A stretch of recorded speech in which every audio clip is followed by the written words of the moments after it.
আজ 12ই রবিউল আউয়াল। মহানবী হজরত মুহাম্মদ সাল্লাল্লাহু আলাইহি ওয়াসাল্লামের জন্মদিন উপলক্ষে এই দিনেই পবিত্র ঈদে মিলাদুন্নবী পালন করা হয়। এদিকে দিনটি উদযাপন উপলক্ষে সারা দেশের ন্যায় মৌলভীবাজারেও যথাযোগ্য মর্যাদায় মোবারক র্যালি বের করেছেন মুসলিম ধর্মাবলম্বীরা।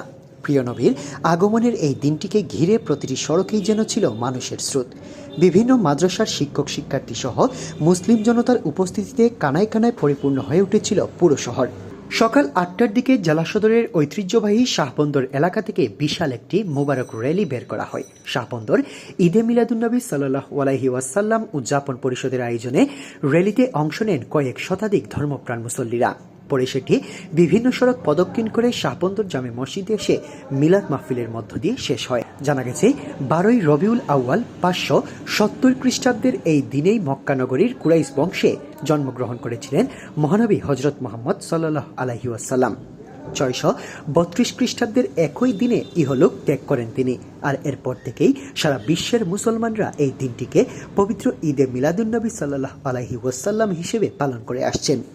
এলেন ধরাই মুক্তি নিয়ে পিয়ারা নবী আলাইহিস সালাম ঈদে মিলাদুন্নবী মারহাবা বলে উঠে গান মিলাদুন্নবী ঈদে মিলাদুন্নবী।